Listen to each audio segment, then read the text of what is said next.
the Denver Broncos. First, I'd like to recognize Sean's family. Where are they? Condi and Carrie, who are here today. Rob couldn't be here today, but they were instrumental in this search. This month, I said we were looking for a strong leader who could build a winning culture, one with accountability and discipline, and also build a really strong identity on offense as a head coach. He coaches with intensity, demanding a high level of accountability and preparation. Sean pours his heart and soul into winning. Let me also say to Broncos country, thank you for your patience. We realized this was a long process. We wanted to take our time, and we wanted to get it right, and we did. So thank you. On behalf of the Walton Penner Family Ownership Group. First off, thank you, Greg, for that introduction. Before I get started, there's some flashbacks for me in kind of starting over. I did put together pretty much everything I was going to read. It was probably the most unimpressive press conference in my 16 years in New Orleans. So I did the opposite. There's no paper. There's thoughts. Answer that right now. Skylene, when you work only Sundays in the Fox studio, and then you have Monday through Saturday, there's a point at which she looked at me and said, when are you getting back to work, buddy? And so, you know, we all kind of live with this idea of we're gonna work to this golden spot, and then we're gonna retire, and it's gonna be wonderful, and we're sold that on TV a lot. And my prior owner, the late Mr. Benson, used to tell me how overrated retirement was. Pepperdine, she's in sports journalism. My son Connor, who's a senior at TCU, he's a coaching assistant there. And Megan's fiance, Chris Titone, they're getting married this June. I tell the story about my two kids. Connor, who's getting into scouting, he wants to eventually become a professional scout, maybe a general manager. My daughter Megan, obviously, in journalism. And I think they both decided Connor, one, wants to hire and fire. I want to thank the ownership group here present today. Man, it was a longer process this year, I think, for most clubs relative to the new protocols. But my first meeting with Greg and George and Ms. Condi on a Tuesday in Los Angeles at 10 o'clock, went for 4.5 hours. It was fantastic. And then later, Carrie, I really appreciate the time. I was about Damani, it's been a pleasure meeting you. And you're from Chicago, so that's a good start with me. We have this synergy, at least being from the same home city. Along those lines, and I'm going to jump around here, that to me, everyone has a job to do, and they all tried to jump inside what I was looking for. On one of the Fox broadcasts, I said it pretty clearly. Ownership was important to me. I had been exposed to a great ownership group in New Orleans, and I think it's appropriate for me to thank easy, but it was functional, and it was supportive, and it was respectful, and it was teamwork at its best. And that was Mickey Loomis, who I didn't know at the time, who later became a very close friend, and then Mr. Benson and Mrs. Benson. That triangle to me was most important in this process. And obviously the players, the city, all of those things factor in. I think the second most important thing to me was the passion. Is football important here? And it obviously is. Right? I mean, it's a city that's had great success, 3 championships, and a number of Super Bowl appearances. That wasn't present when I went to New Orleans. Now, when you're a first-time head coach, you're out running 100 miles an hour looking for that first opportunity, and so you don't sit back and you don't have that luxury of being more selective. But I felt really good about my early conversations with Greg, and then having a chance later to meet Carrie and Condi and George. George and I, man, we've competed against each other, our clubs, for years. And there's so many people that I know that are close with him, and it kept coming back the same way. So throughout the process of interviewing, it still came back to that triangle of front office, ownership, and then passionate fan base. I know it was a longer period of time that most of us weren't familiar with, and part of that is because of the protocol change. There's still 2 clubs, actually, that are in the midst of making their decisions. The other unique thing with this, and you all know this, was the complication relative to compensation for me to become available through the Saints. And that's, again, I go back to thanking Mrs. Benson, Dennis Lauscher, the president there, is a great friend and ally, and Mickey Loomis, and then Mickey and George. I mean, George and I would speak like, for a period of 3-4 days. This went on, the negotiations. Obviously, the same way with Greg and his wife, Carrie. So patience was necessary, and I think in the end it worked out exactly as I had hoped, and I think exactly as the Broncos ownership had hoped. And now it wasn't easy, but nevertheless, nothing ever is when you go through something like this. I'm looking forward to meeting many of you, working with you, and understanding the jobs you have. Man, you've been fortunate. You guys have covered, many of you, 3 Super Bowl championships and countless playoff games. And my hope is that you're going to be covering more of those with our leadership. There's a lot of hard work that's involved. That really began last week. I know a lot of you have questions about coaches, and I'll probably not answer any of those questions, just to tell you that we're working hard to put the right staff together. Here's one thing that I think is important, and I shared this throughout the process. Oftentimes in our league, organizations want to win the day when they hire their head coach. They want to win the day during the draft. I've never seen a GM or a head coach come down and say, we didn't get our guy.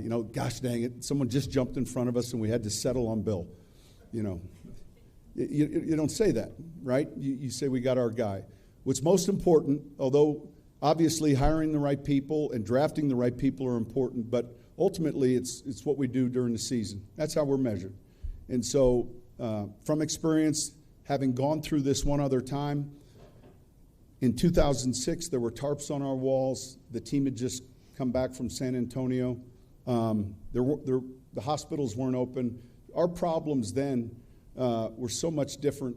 And so for us, for a short period of time, as we hired staff and coaches, we'd celebrate each one. Like, we'd have a cake if we got a coach to say, yes, he's coming. First there was 3, then there was 5, and then we slowly put a staff together. And I'll never forget that group. We've actually celebrated that group. Those guys, they came when many didn't want to come. And now, mind you, everyone came for a promotion. We weren't winning any lateral. If someone had the same job offered somewhere else, there's a good chance they took that job. But that's the fun part. Like, that's why we do this. And so the banners and the trophies and the media and the money, those all come with it. But the journey, and here's what happens when you win one. It's like you have that evening, and then the very next day you get right back on the treadmill and you start chasing the chicken again. It begins again. And so it's hard to replace that when you're removed from it. And so for a year working with Fox, man, I couldn't wait for Sundays. That was my football fix. That was the day that I got to at least get a little bit of what I've been missing. My clothes I'd lay out the night before. I was the first one in. I'd wear them out. Questions. And, I had the morning show with Carissa. She was fantastic. I did the second show, rotated with Jimmy Johnson, Bill, and Eric Shanks, the whole crew there. They were so fantastic. And then sit in the green room and watch 8 TV screens and basically watch a whole day of football. The first round of games, the second round of games, 5 a.m., and then go home at 5:30. And regardless of how my narrative worked out, whether I'd predicted things that were happening, whether I had a good day, what have you, you drive home and there's nothing that replaced the feeling of winning.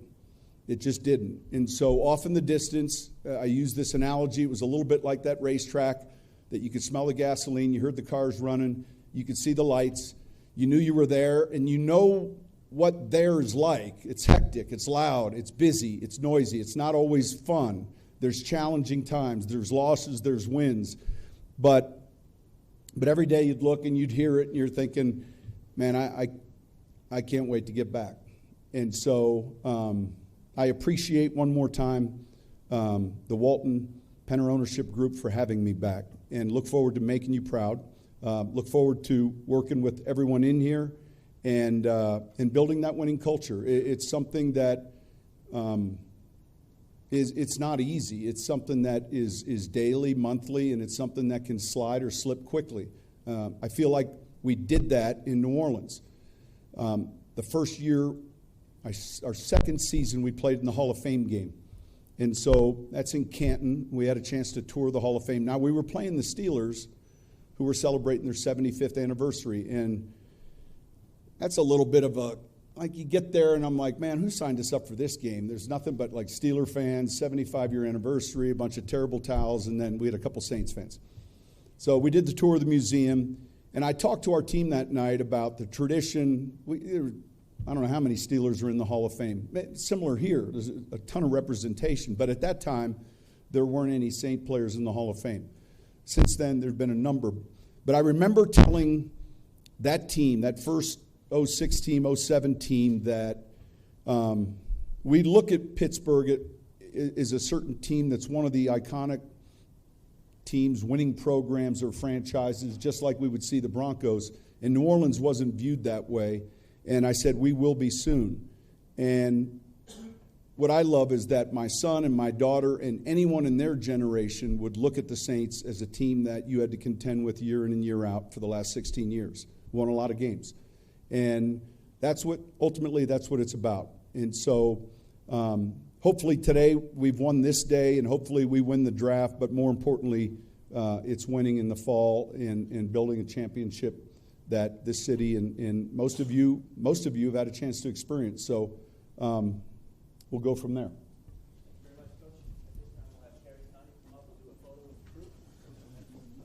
Yep. In front of this table.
Parker Gabriel from the Denver Post. Sean, welcome to Denver. One for each you and Greg. You mentioned the three things that were most important for you, and in particular, with the front office, you worked with Mickey Loomis for such a long time. What goes into having a really good relationship between a coach and GM, and sort of what sort of started you off with George on that front? Yeah, I think a couple things. Look, compatibility is the goal we talk about all the time with our staff, and so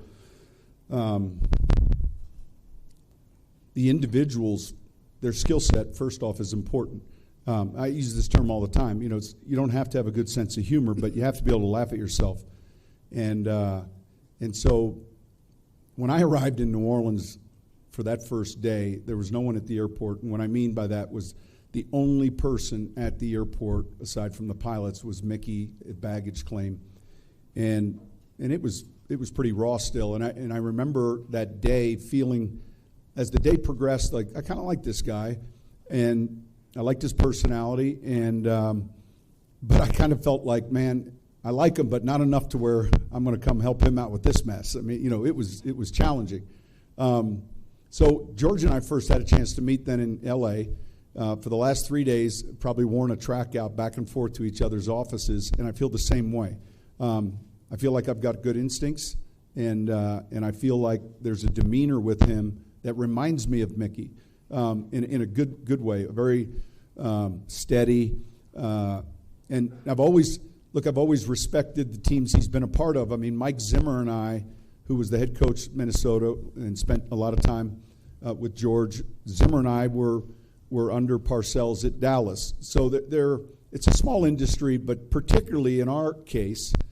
And, and I think we hit it off kind of right away. And so there's, we're similar. My first game that I ever was involved in a coach, I was a graduate assistant at San Diego State. It was 1988. I'll never forget. It was at the Rose Bowl. San Diego State versus UCLA Bruins. Troy Aikman was a senior on that team. What year were you? Redshirt freshman. George Payton. It's spelled like Patton, but George Payton. George Payton was on the field in that game as a redshirt freshman. And what I remember about that game, I don't think Troy Aikman had a ball touch the ground. They beat us 40-some-odd points to 3. But I just couldn't get over how great it felt to be on the sidelines as a coach. Mind you, I was a GA. I was getting Gatorade or sandwiches. But I'll never forget that first game. And so I think it's easy to say the relationship has to be good. It's harder for the relationship to be good. And I feel real fortunate early on to know that I think there's this myth that I'm this like tyrant that has to come into the building and control everything. And I'm like, where are you guys getting all this stuff from? I might be a tyrant once in a while though, but not a lot. Anyway, I really enjoy his company, and I think it works extremely well so far. I wasn't calling you a tyrant. I was more curious than anything. And with Greg, first time going through this process and looking for a coach, what did you learn? How did you think it played out? How is it maybe different than the corporate world? Yeah, very different from the corporate world. One, the media scrutiny obviously is at a different level than you'd have in any CEO search. I really enjoyed the process. I learned a lot. It was a bit longer than we expected. Part of that was the league rules. Part of that was the complexity of Sean's situation with the Saints. But at the end of the day, we wanted to run a comprehensive process. We wanted to be open-minded. We met with 8 great candidates. We learned something in each of those meetings, and so we came away from it feeling really good about the process. But the most important thing is where we ended up, and where we ended up is with the perfect coach for the Denver Broncos. Yes, Sean, Mike Liss, 9 News.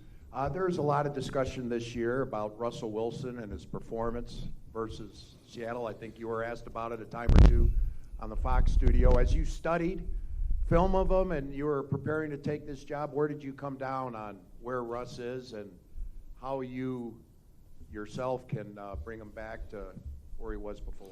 Yeah, look, there's a couple positions. The quarterback certainly is one of them in our league that gets scrutinized very well. And obviously it wasn't the type of season he had wanted to have. I do feel like the last couple of weeks we saw a little bit more of maybe what we were expecting or accustomed to, and I say we, you all, when you signed him. I think the number one job for us as coaches is in evaluating our players, what are the things that they do really well, and then let's try to put them in those positions. At least that's a starting point, and I think that's important to highlight their strengths, then also to minimize maybe any weaknesses. Here's what I know. I know he's a hard worker. I know he's an extremely hard worker. That's important. And I think you take that, you understand the skill set. He's won a lot of games in Seattle. We played him quite a bit just because we were both playoff teams in the NFC at that time. And then you go from there. And I think that's the same case, although it's a much more visible position, it's the same case and the same goal for us with every player on this roster. What do they do well? It's easy to point out what players don't do well. And there's certain coaches that tend to look at it that way, but I kind of was taught early on, hey, what is it they do well, and let's have them do those things.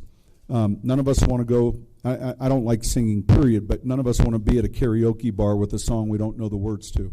So how do we get them comfortable and highlight their strengths? And that's the process that's going to begin right now is I'm learning about every one of these players, not just Russell. Troy Rank from Denver 7.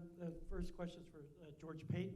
George, with the changing structure, with the arrival of Sean, he talked a little bit about his compatibility with you. How do you see that working with Sean moving forward? And then to Coach Payton, you turned around the Saints in 1 year. I mean, they were coming up, I think, 3-13.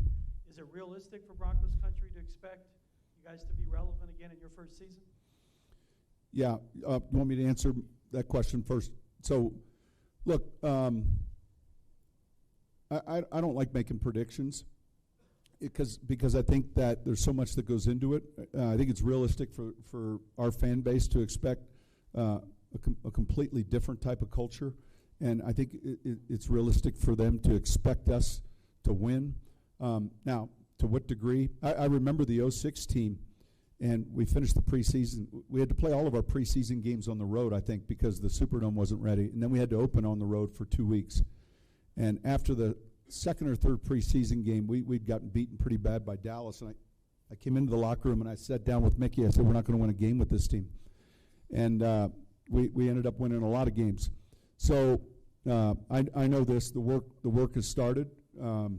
This, I kind of use this term, a little bit more anonymous donors this season, where we're not, you just know that we're working, but a little bit less visibility on social media and all those other things. Like we're going to get to work, and ultimately it's how we do in the fall. So we kind of go from there, and then we kind of earn it with our fans, and we've got fantastic fans that will appreciate that. Yeah, and Troy, I met Sean, for the first time, in that first interview, 10 a.m. in Los Angeles, and I remember meeting him at the front. And we do have a lot of common friends and acquaintances, and it was very easy. Just the conversation. I felt like throughout the interview we were aligned on how we want to build this, like-minded, and then throughout the process, a lot of follow-up calls just between Sean and I, and again, it was easy. And then we hired him, and then brought him here, and shoot, I'd pick him up at the hotel at 6 a.m. We'd be here late in the evening. And, I don't know if we need to move our offices closer, but, I spend a lot of time in his office. He spent a lot of time in mine.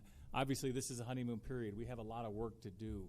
But I do think we have similar philosophies, similar visions of how to build this team, and that starts today. Hey, Sean, it's Arnie Stapleton from Associated Press. You touched on it a little bit in your opening comments about your year away from coaching. And I'm wondering, did that year away allow you to recalibrate, recharge? And as you come into this new opportunity, how different is it from your first opportunity in 06 with the Saints when you were a first-time head coach? Yeah, look, there are some similarities that will exist always when you start new. And for the early part of 6, 7, 8 months, whenever you go to sleep at night, your checklist won't be complete. That's just part of the deal. But it is different, too, relative to my experience. This program, this organization, where they're at compared to where we were in 2006. I will say this. When you're younger, I don't know that the level of gratitude exists, and I'm not giving my children a hard time with your generation. I'm not talking about that, but as you get older and wiser, you grow to appreciate the journeys, the relationships with the players, with the people in the building. I think you all in the media will get the better part of me than the first group in New Orleans. I know many of you have talked to them already. They've told me.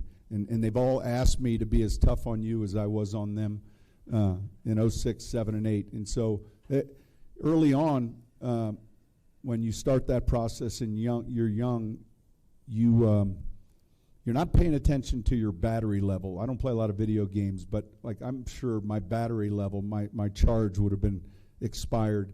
And as you get older, you begin to pick and choose, and you begin to realize maybe the things that are more important and the things that aren't as important. I'll be challenging, I'm sure, at times with this process in maybe many of your eyes, but everything, and I mean that everything, is because I think it helps us win more. And so you get a much clearer vision as to what's important, and regardless of whether you throw for 200 yards or what you do defensively or offensively, it's to win and to win and to win again. And so that becomes a little clearer with experience than it was for me at age 42 in 2006. But the excitement, the feeling you get when you do win, or the pain you feel when you lose, that is exactly the same when you're 42 or 58. Those things don't vary. Coach Eric Delisle at DenverBroncos.com. One for you, one for Greg. Coach, when you went to New Orleans and you started that turnaround, what were some of the tangible steps you took right away to change the culture that could be applicable here? And then, Greg, for you, was it important to find a coach who had been part of a turnaround like that before? Yeah, great question. I was fortunate to spend my last 3 years as an assistant. I worked for Bill Parcells. Bill's in the Hall of Fame now. He's won 2 Super Bowls. And sometimes our bloodlines find us intentionally. Sometimes we're just a product of where we ended up, so we don't get to choose sometimes. In other words, but for me, those 3 years were like law school. And he said this to me: when you go somewhere new, and he said, look, when you're going to New Orleans, you have to figure out what's kept them from winning for the last 30 years. You're going to have 3 or 4 years, or else there's going to be another young coach with another navy blue shirt and coat and a suit on. Evaluate the people and go by what you see. So don't predispose yourself to any belief or thought. Just pay attention to what you're seeing in every area of the building. And so give it a fair run, because he said there are a lot of people where you're going that want to be a part of a championship program. They just happen to be caught up in dysfunction. Now, I don't think that's the case here. Obviously, it's much, much different relative to the history and the tradition. But evaluate what we see, what we go by. George and I have said that already. Let's just go by what we see. There's a means to how everyone arrived here from a playing perspective. We have draft picks, we have free agents, we have undrafted free agents, and that's the method to procure the talent. Once they're here, none of that matters. Once they're here, we're going to go by what we see and who gives us the best chance to win. So, yeah, there was turnover in that first couple seasons. There were a number of players that ended up playing on our Super Bowl team in 2009 that were a part of that transition. It was difficult. It was uncomfortable. And I think, there are a lot of people that embrace and are comfortable with change, and then there are a few that aren't. And so I think just trying to have an open mind to the direction we're going, but a clear vision as to where. Open mind, clear. And then there's a little bit of old school mixed in with the new school. And so I'm not the 31-year-old coach who's got all these. There's something I have in the back of my mind relative to how I think we need to be successful that never changes. And those are things that I look forward to putting in place. Zach Stevens with DNVR. Sean. Well, let me answer the other part of that. So on the the turnaround experience, certainly helpful, but for us it was more around the fact that he put a winning football team on the field just about every year for 15 seasons, and you don't do that without an incredible passion and intensity. As I called around and talked to others around the league, it kept coming up. It's the attention to detail, and I think one of your former players told me a story about the size of the towels in the locker room, and Sean didn't think the towels were big enough. And but that level of attention to detail is what makes for winning organizations, and he's going to bring that energy and passion to every part of our building. Sorry about that, Greg. Zach Stevens with DNVR. Sean, wanted to welcome you to Denver. And I have a question for Greg and George. There was a report shortly after that it came out that Sean was going to be the head coach here that said you were making a push for D'Amico right before that. Can you comment on that report? I can comment. Yeah, that wasn't the case. Again, we met with a number of great candidates through the process, but once we locked in with Sean about 5 or 6 days before we got the trade done with the Saints, our focus was entirely on him and closing that. Yeah, I would just say, Sean was more complicated than the others, obviously. We would have had Sean done earlier, right, if we didn't have that other layer of the trade. And, with the trade, I just want to, I did the trade with Mickey Loomis, and, first class all the way. Mickey's been one of the top GMs in the league for the last, 15 years or so, and just can't say enough about Mickey and the first class he showed to get the trade done. And the goal all along was not only to get Sean, but also to have it be win-win. Win for the Broncos, win for the Saints, and I think we accomplished that. Romy Bean, CBS Colorado. Sean, it's clear you have very high standards, but when it comes to the men in your locker room, you're being willing to coach them, to guide them. What are your non-negotiables you have to have from your players to be on this team? Yeah, look, I think with any team or any organization, you have law and order, as Bill would say, and there's a certain unselfishness to being part of a team. And so you don't want to, you come in with your standards, but you're not coming in indicting anyone else's. You're just coming in with this is how we're going to teach, this is how we're going to meet, this is how we're going to practice. And I'm not too familiar with maybe how that was in the last few years, 4 years or 5 years. And look, it's kind of one of those where you really knock the rear view mirror off the automobile. We're just looking forward. There's been a lot of great coaches come through here. Look, every year in our league, there have been great plans with noble thoughts and a lot of enthusiasm that don't have success. That happens. But yeah, discipline, toughness, and football makeup and character is going to be real important for who is a Denver Bronco.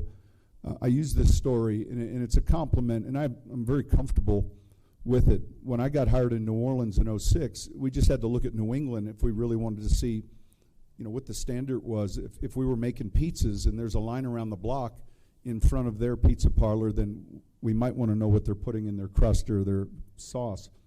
And I was lucky enough to coach in the Pro Bowl my first year. We went to the NFC Championship game, and it used to be, when the Pro Bowl was a football game, it used to be the coaching staffs off the losing championship weekend coached the Pro Bowl in Hawaii the week after the Super Bowl. And it just so happened my first year it was the Saints, our staff, and it was the Patriots and Bill Belichick and his staff. So lucky for me, I get a chance to right away meet this Coach Belichick. Now, I don't know who was in charge of the hotel lodging there, but Bill had a suite on the first floor, and then they put my suite with my 2 young kids jumping off the beds on the second floor, keeping Belichick awake. But I got to know him, practiced with that team probably 4 or 5 different times, and we studied closely how important intelligence was, communication, makeup, and that served us well later. And so there is an element of discipline, and there is an element of toughness, and look, it's not for everyone. It's not for everyone, and so, but that's the approach we'll take. Sean Edwarder, ESPN. As you looked around at the opportunities that were available in this coaching cycle, to what degree were you convinced the Broncos were the one that offered the best chance to win sooner? And based on your conversations with George and whatever tape you've watched, what's your evaluation in general? I think this, and I appreciate the earlier question relative to like really good coaches, D'Amico and Houston. I had a chance to spend time with 4 clubs. I was fortunate, I think, enough to be in that position where I didn't take for granted there'd be an opportunity, but I knew there was serious interest in it with a lot of clubs. I had gone on an interview in Carolina. I'd gone on one in Arizona. The first day that I could be interviewed, the 17th, Greg, George, and Condi were there like breakfast time, the very first day. And I knew that meant something. Houston, we did a Zoom call. That was all of the process was fantastic. What I was looking for, I felt existed in one place, based on my exposure with the other teams. And I also was in a position where, look, if it didn't work out, then we continue working at Fox and waiting for the next hiring cycle. This was the opportunity that I was interested in, and I know I was the coach they were interested in.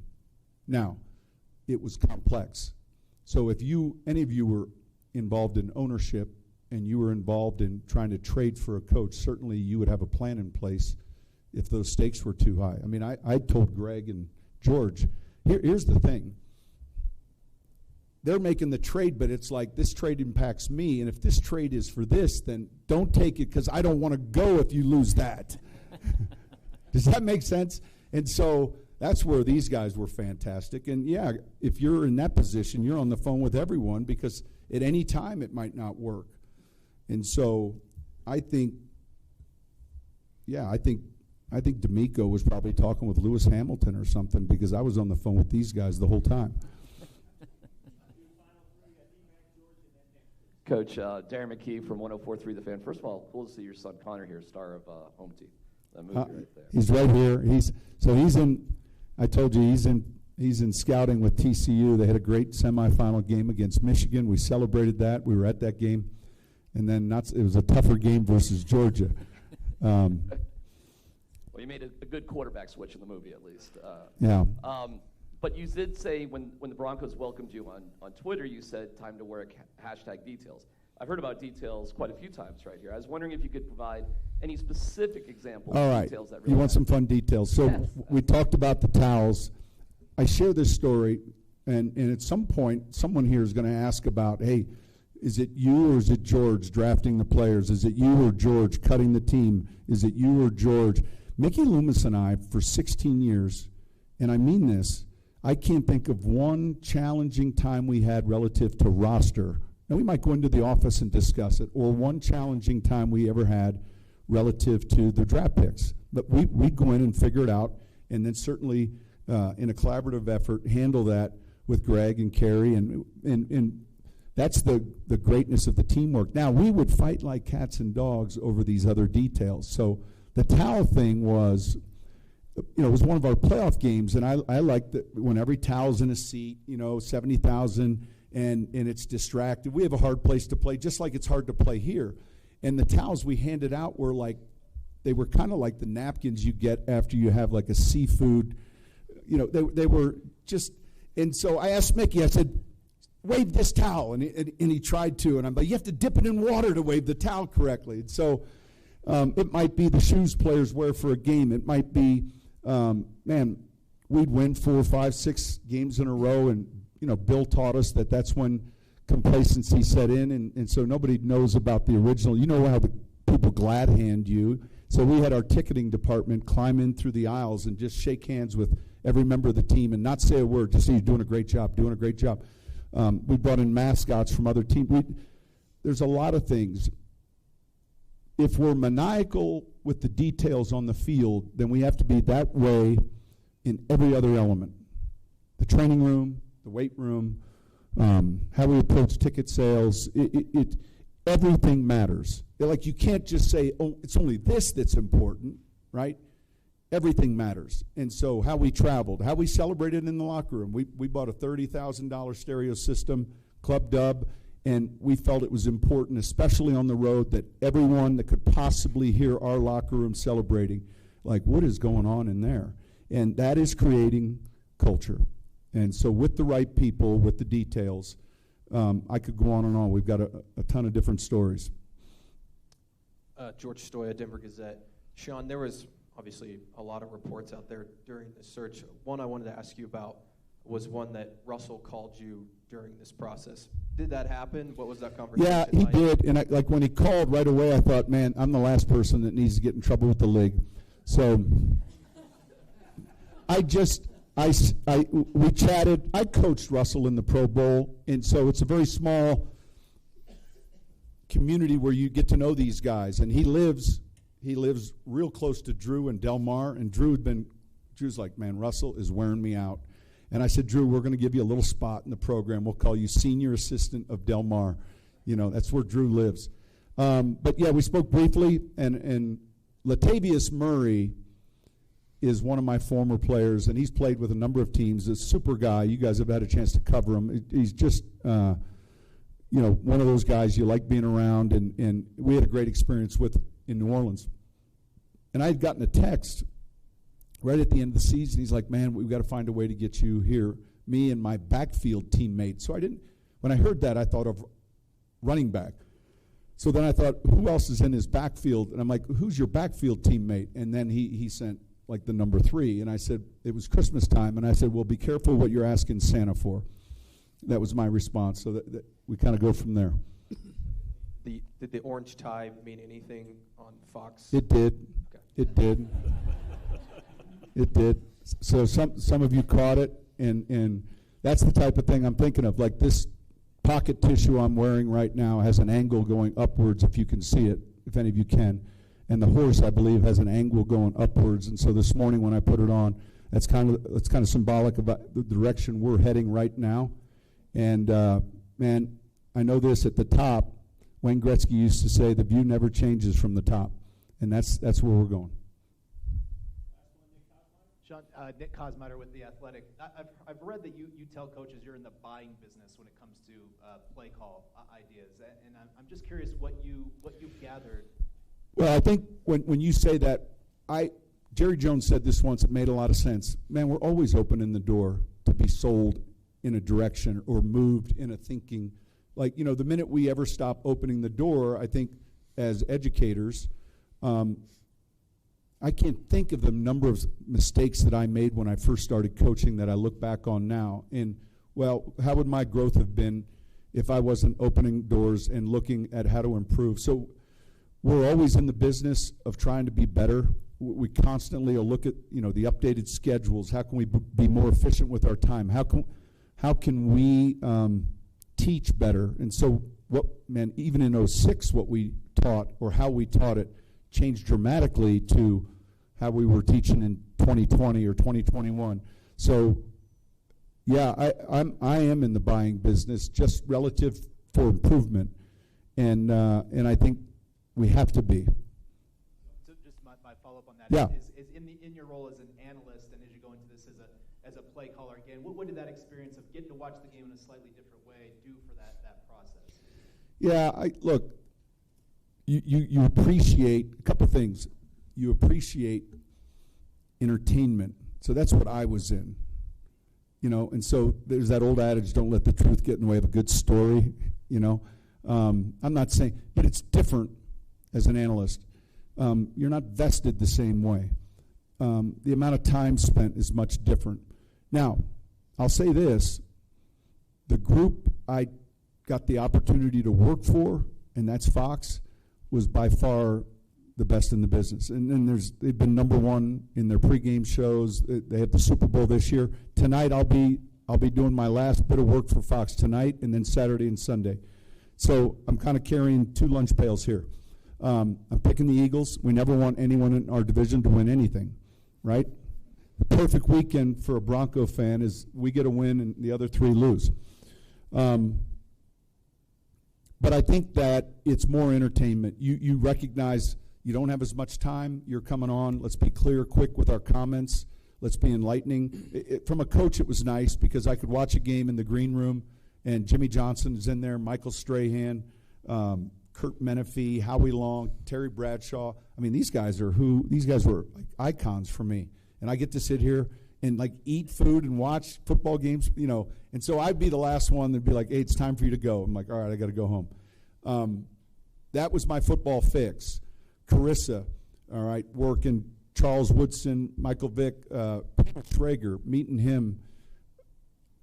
I'm going to miss those people because they were so like welcoming to me, and they taught me like, where do you put your hands when you're standing on TV? Sit up straight. All the little secrets that you think you know and that are good enough for press conferences but aren't necessarily good enough for national TV. That was fun. Thank you very much, Coach. Thank you, Greg. Thank you, George. At this time, we're going to do some informal introductions with members of the press and Coach Payton at the base of the auditorium. Before that, I would like to invite Coach Payton family up for a picture with the coach.